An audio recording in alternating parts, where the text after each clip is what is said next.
Odhiambo matari kabicha dwe marapar nyakuramga juanga na reo prayo kod abich machiegni ahinya chenro en oimore waiko ni weche manyien kabende en odiochieng'no mabende dhiale jopuonj e piny mangima. World Teachers Day ami thuolo kaka singo saa achiel ne wadhi dhialo jopuonj nyakuramga juangi bed jatend piny bed jatend migao jo od bura lakteche jofwambo kata mana jopuonj giwegi okale lwet jopuonj mamiyowa thuolo makare mar dhialo jopuonj kendo puoyo kitich magisebedo kage timo e kindo gara duto e cheno maro imore waiko ni bende cheno amoko nyakuramga juanga wagodi mbaka lai mar ote machoke na riade ka uchiel nono wanti live Facebook Ramogi TV ke iwima eskachel gi Ramogi TV Kenya mbui mar YouTube magi thundoche. Jachiw wache lo Raila Odinga okwedo ripode mawachore ni jatelo no ngimane ni kamarach kaluore gi del malit. I suggest that we elevate this day so that we make it a national event. I think I lack words. Thank you. Jopuonj makaluori e nyamich ma ochiw mar dialo jopuonj ma haomi aboro e odiochieng' jopuonj e piny mangima. Ki compare gi gweno tudo ka ng'ang'a nigi lemo maber ma king'wenyo tiwinjo ka yudo komit moingo gweno. Imake ka golou omit ahinya ochielre ahinya. Moko kuom jodak maseme krodok e chamo ng'ang'a ka giywago nok mar chiemo e kinde ma KWS to wacho ni timno ok ni kare.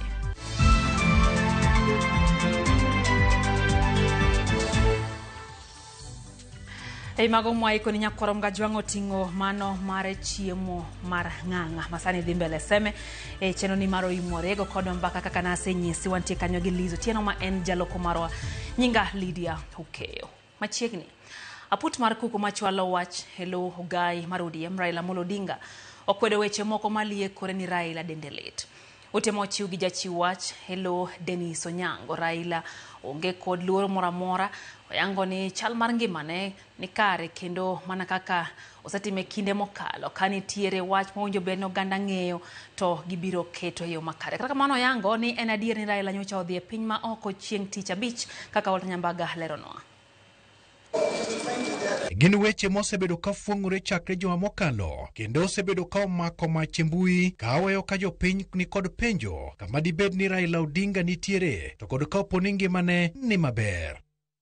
En liet ma ochuno jating' ndai kendo jachiw wach lo Raila Odinga Dennis Onyango mondo oting' duonde kendo chiwo ler e wi chal mar ngima jatelono pek mar duoko mare yiengo e wach mar ni Raila Odinga ngima kendo ngimane onge e kinda kuru kod asumbi kaka weche osebedo ka megore. E barua ne ute fwambo Onyango lero ni Raila nyocho wuok e pacho ka chieng' tich abich modhiambo kadhi e pinje ma oko e limbe mage mana kaka ojatimo. Limbe no ni kata kamano ok en mar pinje mag Ulaya. E ote no olero ni e kinde mokalo Raila osebedo ka ok muong jo Kenya milome mora mora e wi chal mar ngimane kendo mano nyiso kopo ni dendelet to dine osenyiso ganda jo Kenya.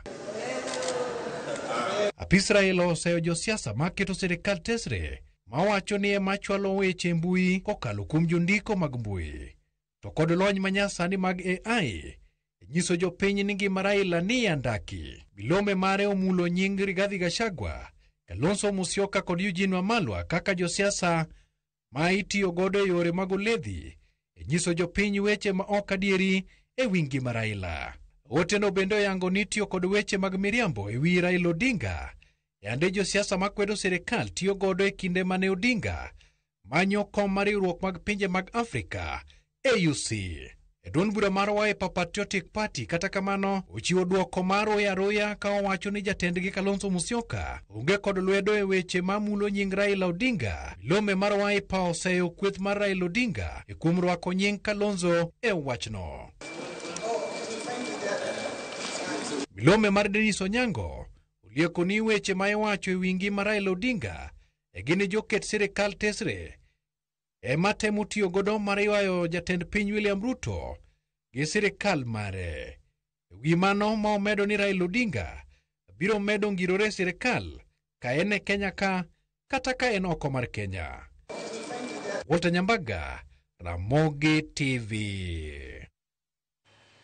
Bangkuku mar Don Bura mar ODM kokalo kuom jawache lo Hogai mar ODM Raila Amolo Odinga woko kendo lero ni jatelo no nitiere wuodhe wuone pinje maoko. Jatelo mawaki ni Aluora Manyanza woko mar kwedo kweth mawacho ni Raila Odinga ngimane ni kamara. Kutane kod gavana ma Homa Bay mabende en jakom mar ODM Gladys Wanga. Jatelo go wacho ni nyayo siasa mag pogo ganda kendo maonge agenda nyalo kelo pogruok e kind oganda. Esa nyasi motesini sigand nyinam mano bagi kaunti ma Siaya. Jotelo go nokwedo jogo mafungo weche ni Odinga ne lit ka koro gikwayo jogo maketo piny tesre mondo miyo omany yore mamoko mag lombo jopiny mopogore kod wuoyo ewi nying Odinga. Ne doge ani luonga ni monofloris kod waziri maro sikia wengine wananungunika wanakutakia mabaya. Anayemtakia baba kufa yeye alikufa zamani, ni kuzikwa imebaki. Amejaribu njia zote za kuharibu baba jina mpaka imefika sasa anatamka tamko la kishetani. Wiki makoro kaloni osiko mana ginying Raila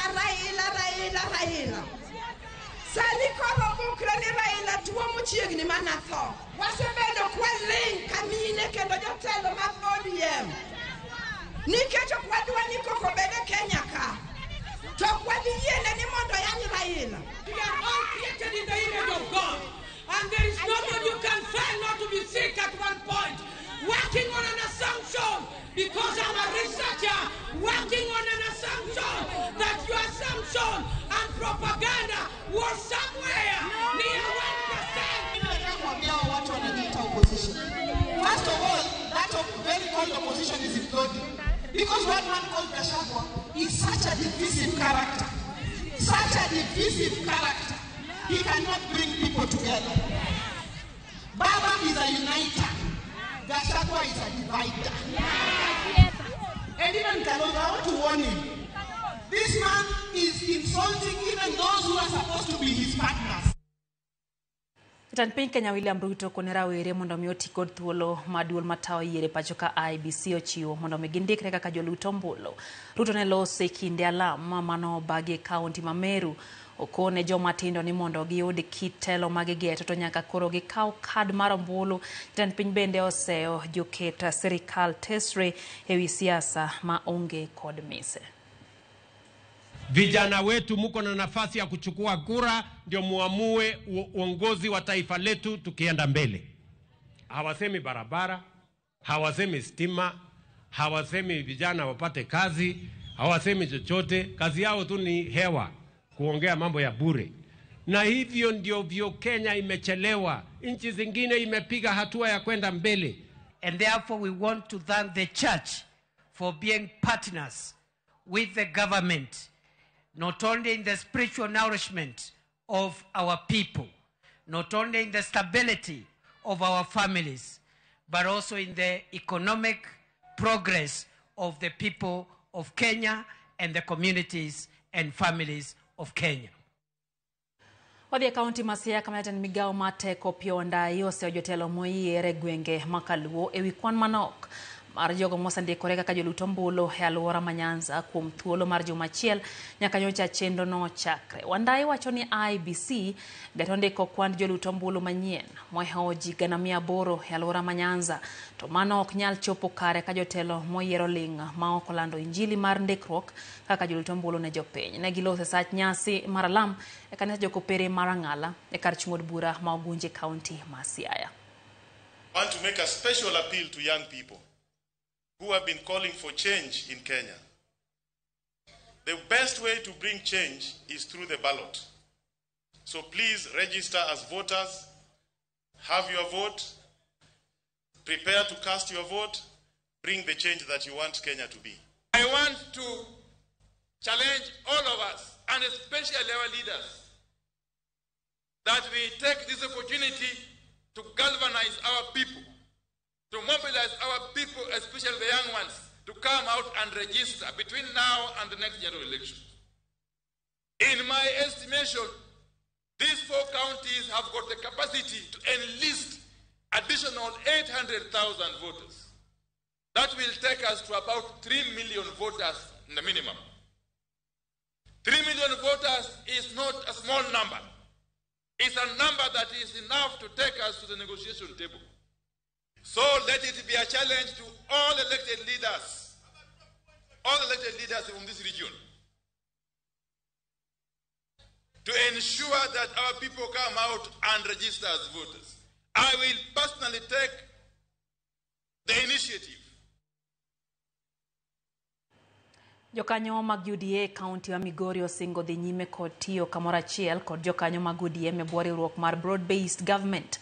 Kata kamano giwacho ni yiero mar 2027 gidhi chungo jogegi e kombe duto mag siasa e kaunti no. Jojuma nigilero kwa kaunti ya Migori. Jokanyogo mag UDA kaunti ma Migori mane wuoyo bang' bedo kod romo mane gidwake weche mopogore opogore ma oting'o yore mag siro chenro mag kawo ombulu. Tego duond bura mar UDA kaunti ma Migori kod moko wani sirikal mar Manywanda koro miyo gi kwe kod yot mar tego duond bura mar UDA e kaunti ma Migori ka ipimo kod kinde mokalo. Lwasi mar raia obedo maber nikech fitina mang'eny koro onge. We have to work together eka wa deliver votes ma wadwaro. Wach broad base ni watwe uru mana matek kendo wajiwe uru kabisa mondo jopiny odak koherore ma ok ong'e ng'ane wuok e chama mane to ng'ane wuok e chama mane. Jokanyogo mag UDA kaunti ma Migori ka otelnegi kod jobun machon ma wendo Jared Kopiyo kod Freddy Kogenga wach ni kata bed ni UDA kod ODM sani tiye twech achiel ka oromo yiero mar 2017 UDA dhi bedo kod jochung' e kombe duto mag siasa e kaunti ma Migori. We are not enemies. It's only that we may differ in terms of ideological orientations, but we are one people. So, come the time for elections, we are ready, we shall compete fairly, the best, may the best win. Gijiwo jokanyogo mag ODM mondo dhi mana nyime kod sero jatend piny Kenya William Ruto magiwacho ni osenyiso ichruok mar tiyo kamoro achiel kod oganda Luo.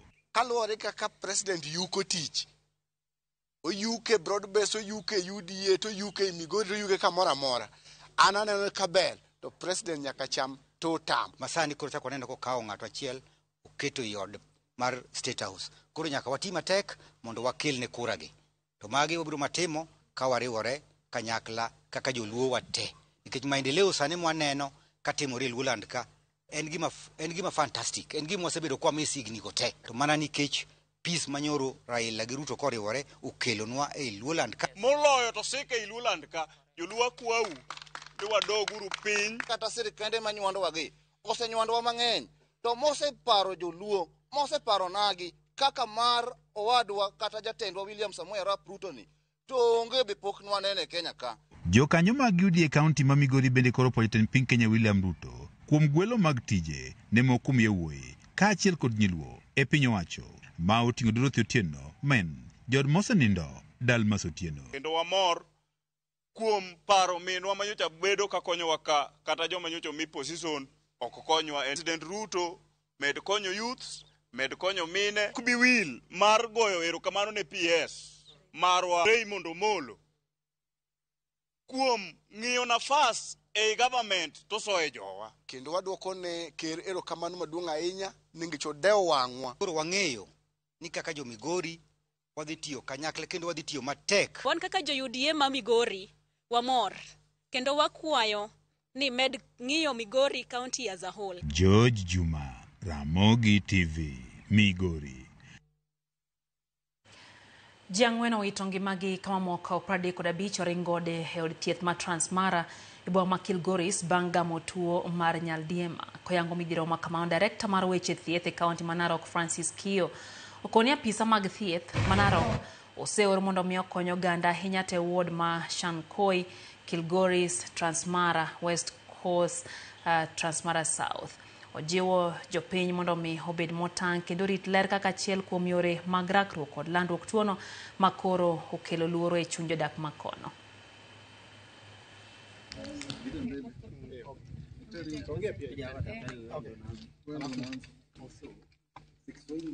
It's not the first time we're having a cholera outbreak in Narok. I think in 2019 we had another serious one, specifically in Narok Central. For the cases that have been reported so far, most of them are imported because we had cases even from as far as Migingo Island. And that tells us that the entire county is not safe. Red Cross tuko hapa hadi hii cholera outbreak itakuwa controlled, na tunaomba ya kuwa jamii, familia ambao wako pale mashinani na wamereport cholera cases waweze kushirikiana na afisa wa afya ili kusimamisha, na wale ambao hawajapata wadumisha afya. Bahati mbaya kwa wagonjwa 35, 4 wameaga, na tunapeana pole zetu kwa familia ambazo zimekuwa affected. Pili, kuna wale ambao wengi 20 ambao wameonekana wakatibiwa na wakaenda nyumbani, na kwa sasa tuko na wagonjwa 15 ambao pale kwa wodi. Tumetenga wodi special ya kuhudumia wagonjwa pale Transmara Sub County Hospital, na kwa sasa tuko na wagonjwa 15 ambapo 14 wako stable, lakini mmoja bado wako kwa hali ambayo si nzuri sana. Na kuendelea mbele, tunaendelea kuhimiza community zetu kwa hizo wodi 3 waendelee kuimarisha afya katika jamii zao. Riwruok mar jowar yedhe kawuok e pinje maoko kendo uso yedhe go e pacho kae golo ywak ni nok mar yedhe kide kwako Kenya e jumbe 2 mabiro kaponi sirikal okoyawnegi thuolo mar kelo yedhe thur kae. Kata kamano, board mochung'ne puodho yedhe Pharmacy and Poisons Board okwedo ywak makamano kalero ni chenro madhi nyime en mar puodho lesen kod yedhe ma ikele pachoka kendo yedhe ntiere ma osepuodhi ma itiyo godo ma onge ng'ikruok. Jafwambo marwa Elizabeth Ajode ntiere kod ler. E report margi, riwruogno mar jousi yedhe Kenya Pharmaceutical Distributors Association kata KPDA ywak ni sekta mar waro yedhe oko ka ikelo e Kenya ka osebedo gi ohinga kendo sani keto ngima jotuo kamarach ni mar nok mar yedhe koro kwako osiptende. Ng'ur mar KPDA obiro kaluwore gi okang' ma yande ochak tim gi board ma ochung' ne puodho yedhe kod kwiri e pachoka, Pharmacy and Poisons Board matimo nonro ne yore mag omo yedhe pinje ma oko ka ikelo e Kenya. Jousi yedhe go ka okalo kuom jakom margi Dr. Kamami wa Murichu ywak ni ohinga masani oketi gi Pharmacy and Poisons Board osemiyo Kenya obedo gi nok mar yedhe ni mar ma ok tin ne yedhe 21,000 okum ma ok nyal chopo e pachoka. Gino magiwacho ni kidek hinyo ngima jotuo mathoth ni mar 80% mar yedhe ma Kenya tiyo go wuok e pinje ma oko. Giwacho ni ka okang' mar uya to Kenya dhi chopo e kama tek kor kanok mar yedhe e jumbe 2 mabiro. Yedhe go magi ywak ni ogeng' chopo margi e pachoka oriwo koda kama ong'ere kaka antibiotics, yedhe geng'o malaria, mag kedo gi kansa, yedhe chanjo, yedhe ma ichwoyo go jotuo sukari, yedhe gayo teko kute mag ayaki, kod yedhe magayo muomruok mar remo e leche mag del kata pressure.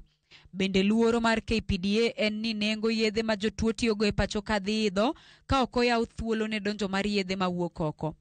Okang' mar chungo lesen mar joom yedhe ka itimo nonro nyaka e giko higa, giwacho ni dhi medo kelo pek kata ne kuonde thieth kaachiel gi jogo ma ondike kuondego.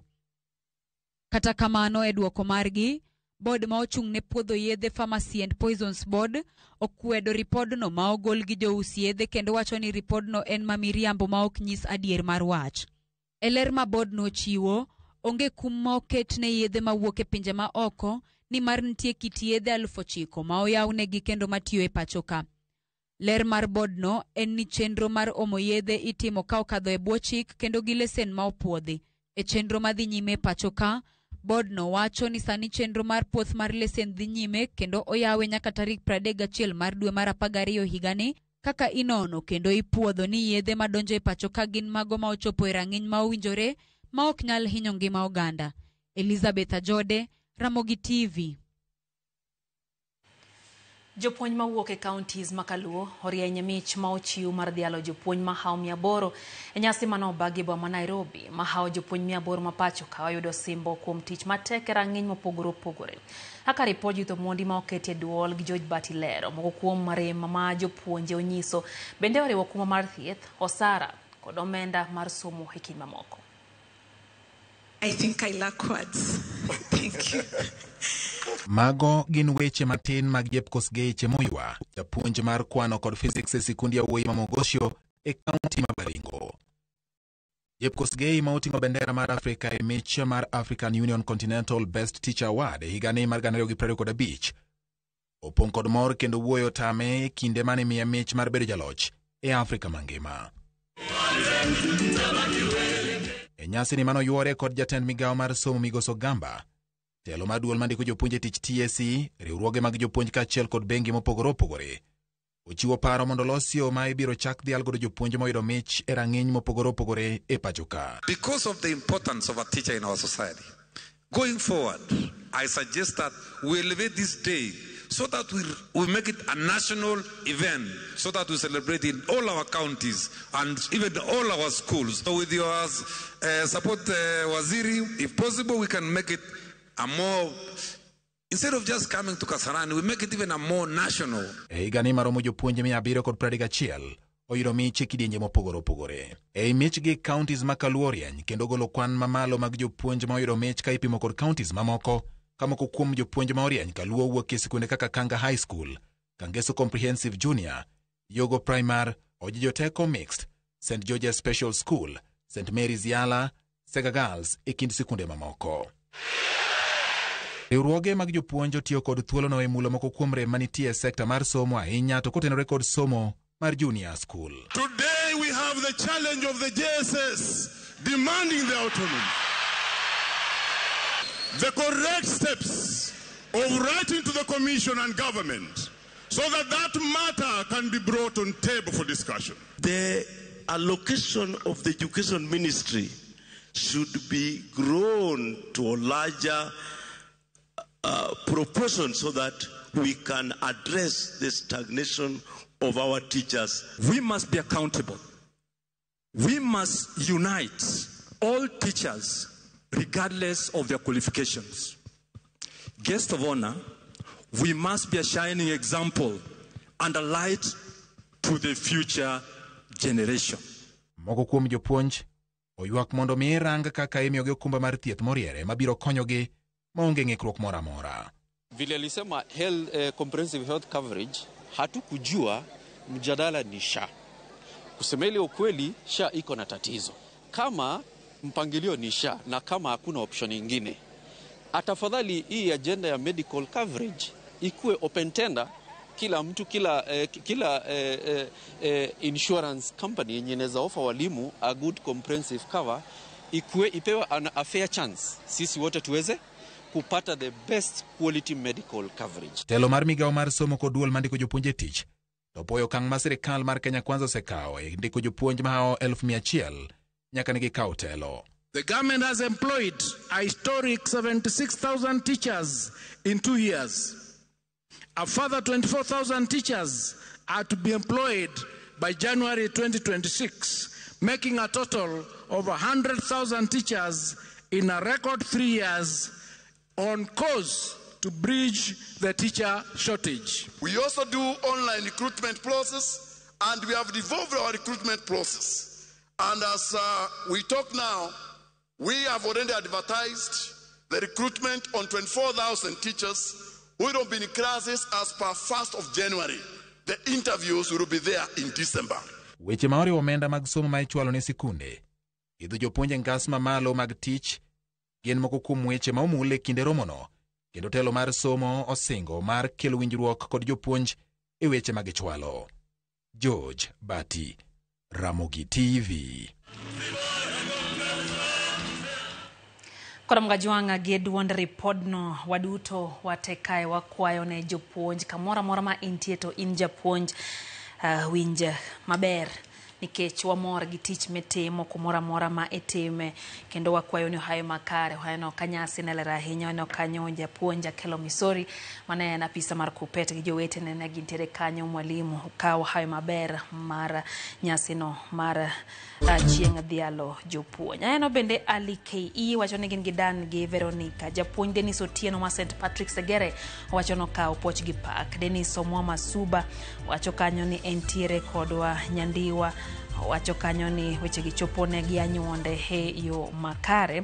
Engineer Lazaro Kanyambo wacho kacha ni Happy Teachers Day ni awadgi Eric Kanyambo kantie Homa Bay mano hupuonjo Kisumu Union Comprehensive kaeto wacho ni kopo network ewi kaka unjubene ka ombulo tamo jotelo onyisa kan ni kare waluongo ojende machalo kaka en mondo mi otwag gi jopiny mondo kaw kura. Haya, kaeto wacho kanyo ni ntiere jok matiyo kod internet marach, gindiko weche ma ok ni kare ewi jowetegi.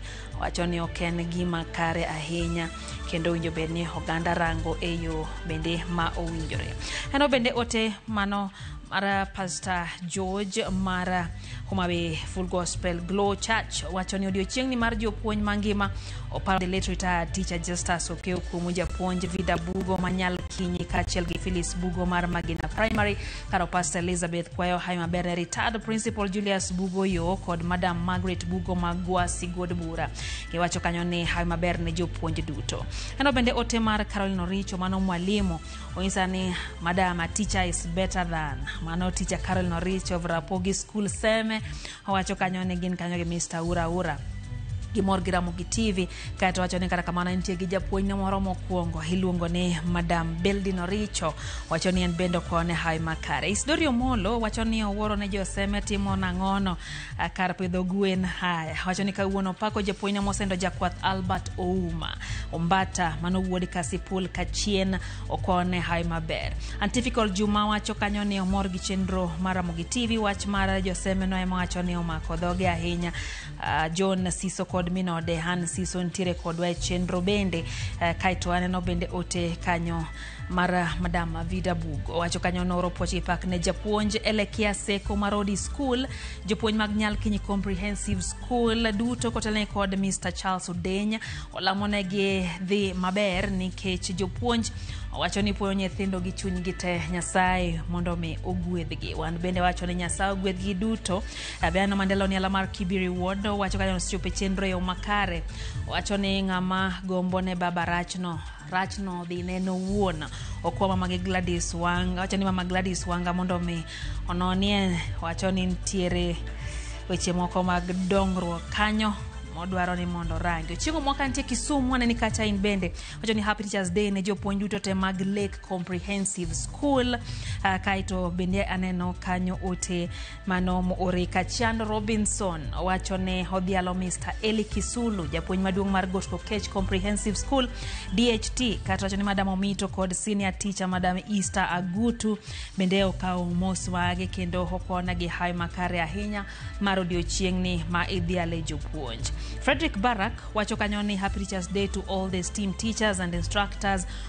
Karamano wacho ni owuoro kasa ni ji chamo nyaka ng'ang'a, wacho ni piny obiro marach.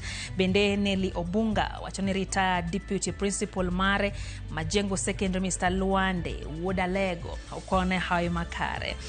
Odili Garden wacho kachacha ni entiere kodwa Giros Nyambuga. Kaeto Jawarianda Jack wacho ni poch gi pak ne jopuonj duto kuom magoma tiyo Warianda Primary School kod Sera Wongo Secondary School hai mabero. Joshi Martin wacho ni Happy Teachers Day ne Principal Jared Mwalo Kotho Mulo bende wacho ni Ogango Kisumu City wacho gichope yo makare. Omedo ka ote nyakoro Mgajwang kacha wantiere Haria Deka uchiel nono beno wantiere live kache Facebook Ramogi TV. Nyalo oro ote go achiel kachiel duo kod mathoth kikidhi mabor.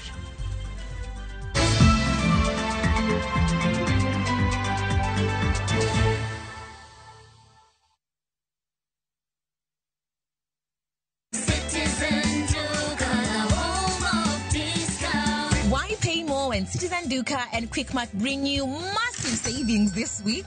Get 5 liters of cooking oil at 1,189 shillings, 5 kilos of basmati rice at 1,349 shillings, and 2 kilos of all-purpose flour at 159 shillings. And that is not all. There are more offers waiting for you. Simply dial *487*5#. Select your product, pay, and pick them up at any Quickmart supermarket near you.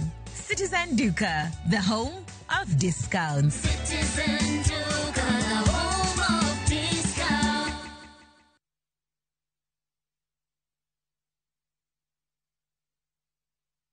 Tired of late rides and shady charges? Itisha Wigo. Now Wigo, you get more than just a ride. Unapata on-time pickups, gari safi na fresh every time. Ride V-Smart, ride V-Safe, now Wigo. Download the app now, ama SMS Wigo to 2045. Wigo, your trusted ride.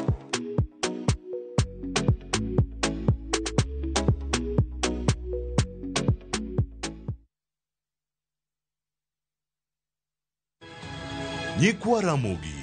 Bedi her mar loko puothi obed ohala madhi maber kendo med yuto mari. Ober nikech en crop manyalo miyo ipidh kata gwen, pidh dhok yo mayot. Wakelo ni chenro mar pur gi ohala. Chakre ikolo nyaka geng'o kute machamo pithwa. Pur mar nyanya nyaka ing'e tuoche mag nyanya mokwongo. Mar ariyo nyaka ing'e yedhe migoye nyanya. Puonjri yore mabeyo kendo manyasani mondo imed keyo mari. Mondo iyud yuto maber en ni niang' nyaka ido maber miol ne pi timne irrigation. Kaka chiro medo lokre, wanyisi gigo mausre kendo nigi nengo kaka kinde loko. Koro rabonda no kapure kota eka ni kapure maber balose tayute molo kana yudo oduma e puodho mar kota neka. Tudri koda an Alori Nyaka Black tich adek sa achiel gi dakika 45 to mana e Ramogi TV.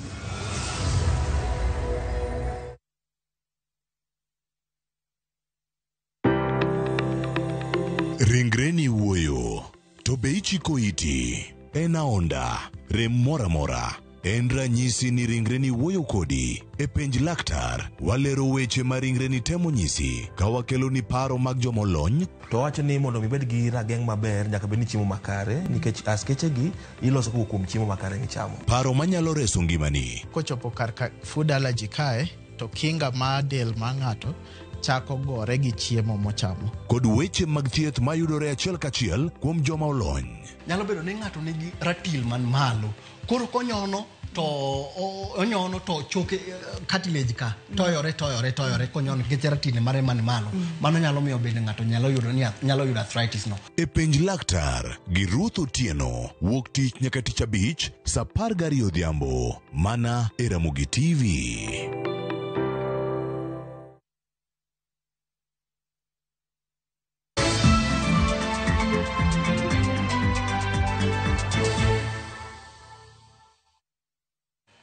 Machiegni kendo nyakora mgajwang' chendo eno imore wadhi mbele gi weche manyien. Piny Kenya biro bago romo mar 24 mar COMESA kiny wuok tich, romo ma idhi yora gi jokanyo ma oya e pinje 21 mag Afrika. Twak mongirore ma idhi mipek en golo oko ageng'a duto mantie sekta mar ohala kendo neno ni kwe, arita kod achiel mar oganda ojiwore kind pinjego. Romo kama bire kinde mabecho ohala mamalo sane ng'iko chenro mag timo ohala e piny mangima. Ikruok koro gike ng'iende kar bago romo ma KICC e boma ma Nairobi ne romo mar ohala mar riwruok COMESA, chenro mageto bero chenro mag ohala e kind pinje 21 mani Afrika e yor kelo yot e yore sombo mwandu kod wuodhe mag ohala. Romo ma kama dhi chakore wuok tich kendo biro dhi nyime kuom ndalo 4 kama jotimo ohand maua ma pacho ka biro bago romo gi mago maya pinje mag Ingeresa marango yore kedo gi midhiero masani okwako sekta no. Odiochieng' mar ariyo mar romo no biro bedo gi twak mar ariya e wi chike matao twak e wi ohala ka chieng' mar adek. Romo mar 20 mar jotend migepe mag tudruok e kind pinjego biro bago romo mar kelo kwe kod jiwo arita e kind pinje mag COMESA kod koda karango arita e piny mar DRC. Romo wang' ni timore kinde ma Afrika yudre kama denye lweten Donald Trump ma Amerika ma osekelo ng'ikruok e kaka chenro mag ohala inyalo taa. We should not be afraid of what others are doing with their market. We should be the one to work together as the African continent to dictate our own market and to grow our market so that we can grow investment in our region, so that we can create wealth and create employment. So they will be looking at that paper. And the core agenda of this meeting is to look at obstacles to trade within the region and also to address emerging issues, including the current international issues that affect the continent. Kanyakla mar jotend pinje kod jodito mag sirikal dhi timore tich ang'wen ka otelnegi gi jatend piny Kenya William Ruto kendo gidhi keto winjruok e wi yore mag tao ohala e bwo riwruogni mar COMESA. Winjruok okenge timo ohala yo manyasani, twak e wi kwe kod arita, twak e wi keto tudruok gi riwruoge kaka AU, AfTA e kin mamoko. The summit will be looking at various reports. First, they will be looking at the report of the Ministers of Foreign Affairs on the state of peace, security, and governance. They will also be looking at the report of the Council of Ministers that met last year in November in Lusaka. Kenya dhi telo ne romo no ka jatend piny Kenya William Ruto dhi bedo jakom ka jatend piny Zimbabwe dhi bedo jalup jakom kaka yor keto ikruok ne romo makamano madhi timore higa manyien e boma ma Harare e piny Zimbabwe. Jatend Burundi ema dhi bedo jagoro kaluwore ni piny Burundi no bag romo ma higa mokalo.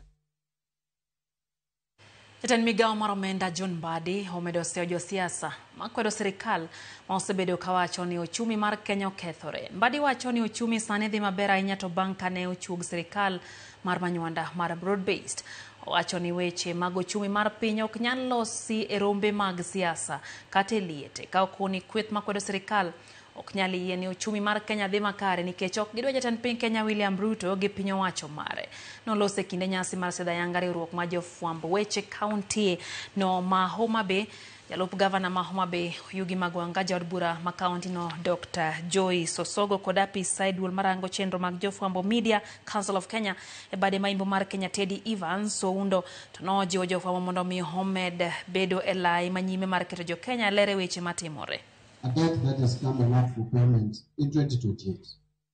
Because again, if we just wait until 2028 to come, only this year we managed the debt of 2027. It was $900 million.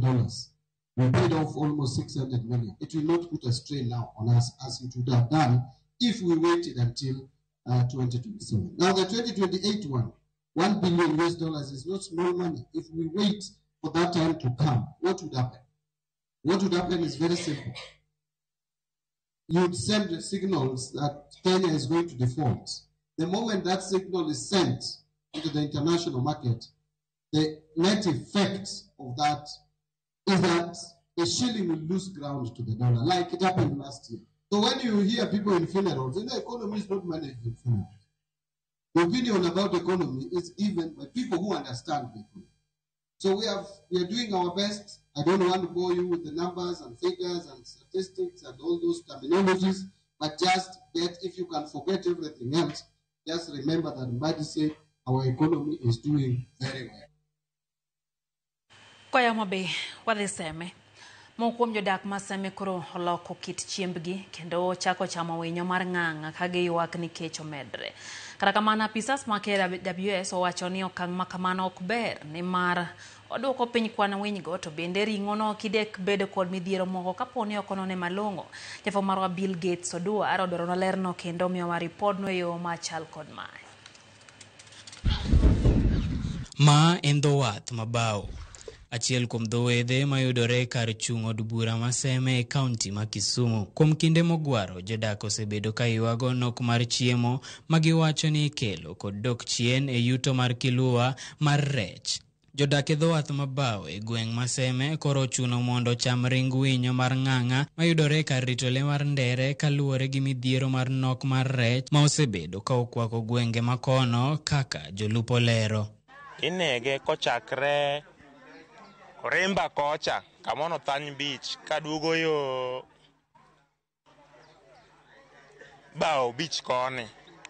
Kendo giwacho ni ng'ang'a ni omit maloyo gweno. Gima chakore nitie osiepna moni boda ng'aora.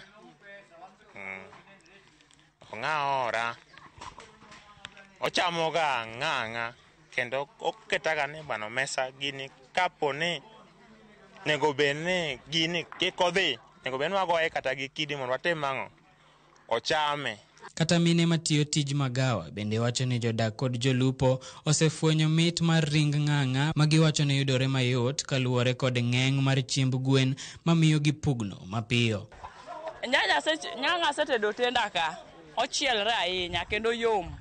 Ng'ang'a mit kabisa, ji ohere. Ng'ang'a beche ni malo en siling 200 gi kuon. Kuon ofuko.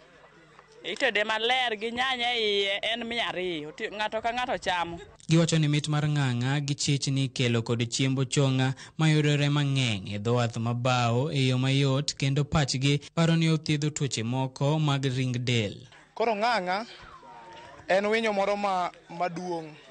To kikompea gi gweno tiyudo ka ng'ang'a nigi lemo maber ma king'wenyo tiwinjo ka iyudo komit moingo gweno. Koro anto asechamo ng'ang'a kuom higni mang'eny to aneno ka pod ngima nitie mana kaka ne en chon. Koro ng'ang'a ni gimomiyo nachamo bech gwen nomedore, bech gweno nomedore, to ng'ang'a en gima nyalo kawo kidi tabayogo, inini keso goye, tanyalo yudo gima nyalo chamo, to gweno nyaka many pesa madhi nyiewogo gweno mondo acham. Ewi wachno, apisas marito lee mag bunge kar rito lee Mandere Island okwedo chamo ng'ang'a ka owacho ni ok en kare kendo nyalo kelo tuoche kaachiel gi kelo dok chien e kwan winjgo. Koro chamo winyo ni en gima ka sirikal oyudi to wanyalo maki ma wanyalo dhi shtaki gi Wildlife Conservation and Management Act Cap 376 of Laws of Kenya. Kora kwayo mana ni ang'eni maisha tek, ngima tek, to ka unyalo yie jothurwa winyo ne mamiyo ng'ato idho ndege ka ale ka kocha kabiro Kenya ka.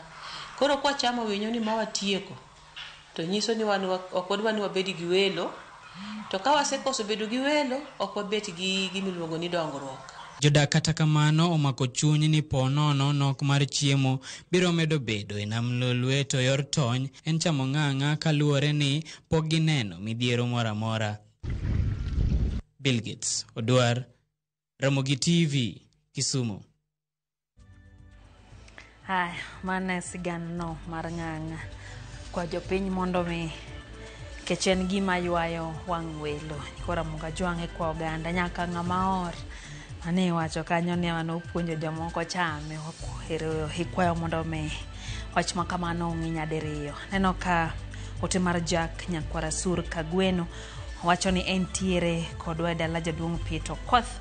Wacho ni poch gi pak ne jopuonj Mr. Mega, a teacher of maths, Headmaster Mr. Ugai, teacher of social studies, kata wacho kane Mr. Victor bende puonjo CRE, Madam Joyce puonjo English and writing, so kuona gi hayo makare. Eno bende ote mara Goroba Ofweneke poch gi paka ne jopuonj entiere Asumbi, kaeto wacho ni Asumbi Girls High School okuona gi hayo makare kutene kanyo gi Madam Linet Pinosati OGW. Hayo maber na jopuonj ma od gi Mr. Michael Osore, mano babagi Mr. Daniel Osore, Mr. Jeremiah Osore, Saddam Osore, Walter Apando, Goroba Ofweneke Osore gi Charles Okumu Osore. Mago jopuonj abiriyo mantie otachiel poch gi pak ne familia no. Nelly Obunga wacho kanyo ni Principal Mama Jengo okuona gi hayo makare. Karo Simon Ongwe wacho ni en wuod gema wuod Leticia. Ramogi TV chopo ne omakare ahinya. Lewis Wood Awasi Boda wacho ni wuoro dhano kaka Keo Miriambo hewi Raila Odinga wacho ni ok en gima kare. Nelly Obunga wacho ni Happy Teachers Day to former teacher Mr. Michael Ongia. Eric Gono wacho ni hentie Kaluoch oloweche gi omakare gi Jaude Sharon okwa hayo makare ne jopuonj. Sheikh Mohammed bende wacho ni entie Kitali. Kaito Vivian Roki ntiere Homa Bay beano kanyo ote ma Jakogelo this wacho ni oro hayo bene jopuonj tema kaka Mega High kamora mora magintiere. Derrick Omwana Suba ja South bende wacho kanyo Nyandi Wagwasi ema intiere kendo weche gichopo ne yo makare ganyuola mare. Aneno bende Onyango wuod Nyago Par wacho ni hayo maber na japuonj ne mar kwano Mr. Vincent Kothim, mano former Rambusi teacher omor kode ahinya. Leno Guda wacho kanyo dialo baba ne retired teacher Mr. John Oguda nyasa wacho ni en nyaseme lakini joseme okudo wiye ahinya. Ng'ang'a manade magi chamo wacho ni chien kocha ne seme kanye chame otoyo kawuono kendo wacho ni seme koro chamo ng'ang'a wacho no wuora ahinya ok en gima kare. Odongo wuoda Sembo Jangoma wacho ni entie got bonda Sembo wacho kanyo ni jogo ma to wuoya yoma ong'weche magi wacho kaito Uma Gwada ntiere Eldoret. Prit Omondi Shirati wachaka ni entie Nyatike Migori wacho ni japuonj ne Mr. Stephen Moth okaw mos mage. Bende aneno Frederick Barak wacho kanyo no kone jopuonj duto te hawi makare. Martinez Nyakwara oora neni kachain bende kaito Oginga Francis to wacho ni japuonj mare mar agriculture Mr. Oguna Odhiambo mar Palamasogo Secondary School okawa hayo makare mago mar kwayo ne jopuonj hayo maber Nyakorom Gajwang. Mwalimu Madam Joyce Okumu mano principal mar Karabondi Girls inbende kacho kwayo ni hayo makare ahinya mano Pastor George Kanyo. Biano kanyo ote mara Mama Elida Okuten bende kwayo ne jopuonj hayo makare gin kanyo ganyula ne gin kanyo gi lit mar Wito Eliodongo senior driver Diedo wacho ni kara kamano pod iketera Mogi TV mosurwa hinyo yo nyakoro majoy madu kod weche mamoko ikidhi mabor nikech pod wantie gima thoth med oro ote magi odugo so moka pok watieko chendo ni maro imore kikidhi mabor.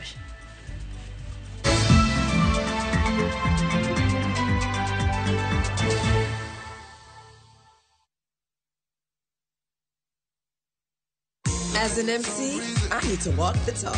It's a walk I've walked many times. It's okay, everyone. Hakuna shida.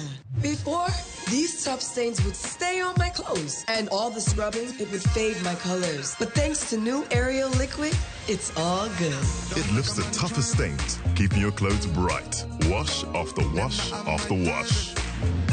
Asante, new Ariel liquid. New Ariel liquid for washing machines. Brilliant stain removal in one wash.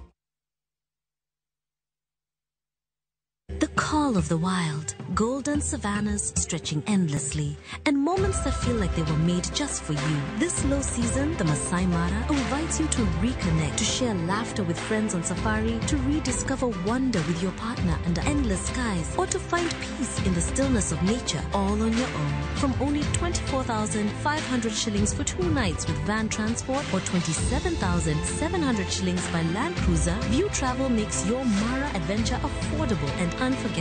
Book today and enjoy the ease of Lipa Pole Pole. Visit viewtravel.com or call 0703 254 254. View Travel. Dream, explore, discover. New Downy refill pouches, lasting longer than expensive perfumes. Cut, store, and no need to add water. Serve with a Downy refill.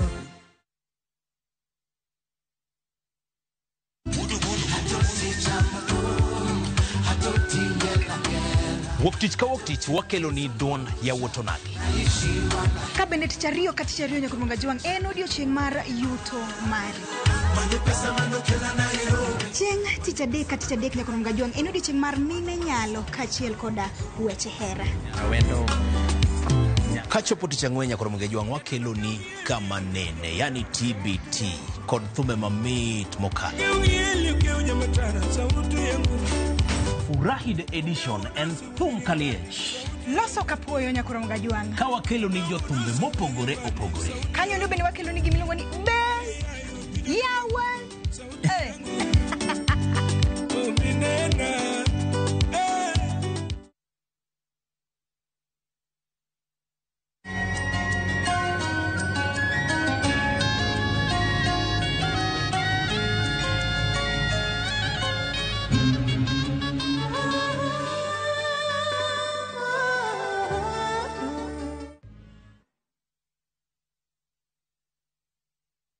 Mke mwema ni baraka kutoka kwa Mungu.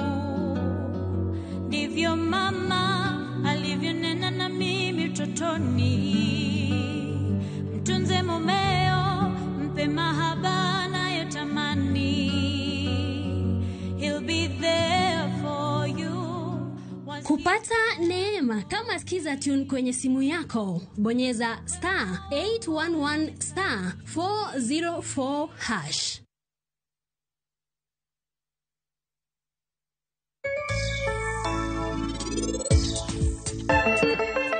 Penje laktar kokalera Mogi TV kawa wacho ni ngima en mwandu. Nyinge Ruth Otieno. Koro in dongo nyalo biro sangit marwa kamora chiel gi jaodi.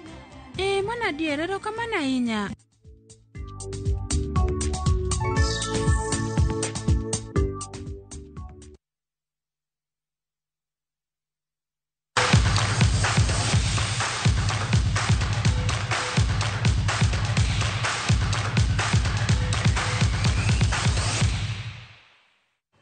Loch mar Shabana FC tukiadhi ya league maduong' pacho ka season ni ochope giko to kuoka modhigo la chiel kuma chiel gi club mar Tusker tugo mano bagi alap Moi Stadium Kasarani.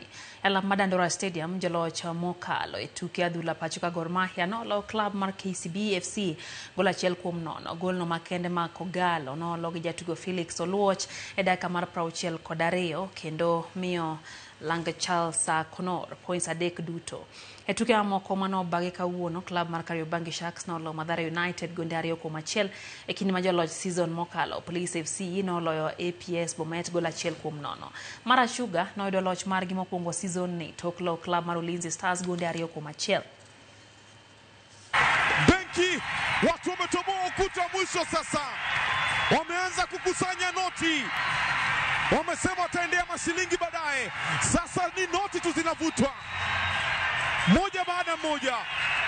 Watu wa kwenye tela wamelala usingizi wa pono, huku pesa ikiwa watu wanavuta tu. Ukiangalia pia wachezaji wangu katika kipindi cha pili, haswa baada ya kufanya mabadiliko, tulikuwa na mchezo mzuri. Japo Gor Mahia walikuwa na mchezo mzuri zaidi yetu, lakini tulitamani sana kushinda hii mechi ili wakati wa mapumziko hii ya dirisha radha kipindi cha mapumziko ya FIFA tukirudi tuwe tuko pale juu, lakini haijafanyika hivyo. Tutazidi tu kupambana pale kwa mazoezi ili tuone ni vipi tutarekebisha hayo. We have improved in the way we play. Today was better. We play a little bit quicker. We control the game. We created chances. It's still the area we have to improve.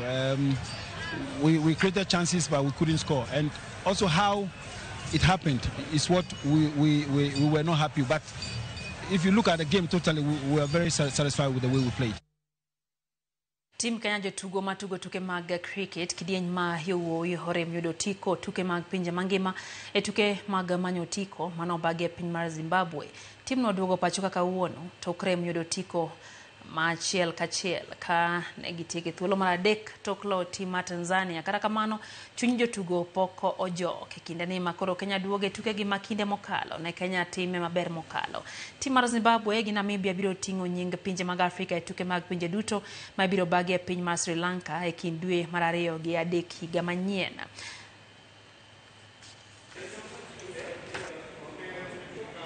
We would like to thank our supporters and stakeholders who have been with us all along. Their energies and engagement are critical to our success. However, today we welcome home our team from Zimbabwe and congratulate them on their performance. We had some fantastic performances. Our senior boys played extremely well. We had some fantastic performances from Rakeb Patel. We had a very good inning against Tanzania, which was our crunch game for us to maintain our ranking. For that, I'm very proud, and the team themselves, they're extremely happy. And we hope that as things get better, we prepare a lot better, and hope that when the next qualifiers come, we will be at the World Cup. Kambi mar All Media Services no bedo joloch makanyakla etielo marabich mag tuke Sara Cup mano bagi alap ma skul sekondar ma St Mary's School Buore Nairobi. Tim radhula mar RMS no kao loch e finals tok lo team mar FKF Kikuyu Sub County kai kidieny mar tuke volleyball RMS no lo team mar Usawa sets 2-0. E tuke mag ngwech kidieny mar luoro papa dichiel team mar RMS mano timo Emmanuel Ochieng Swini Jangara, Berry Loyo gi Nathaniel Maina no kao loch. Tuke gi bago higa ka higa mar choko omenda michwalo e riwruok ma Dr. Sara Ruto omenda ma konyo puonjo nyithindo mawuok e familia mochando.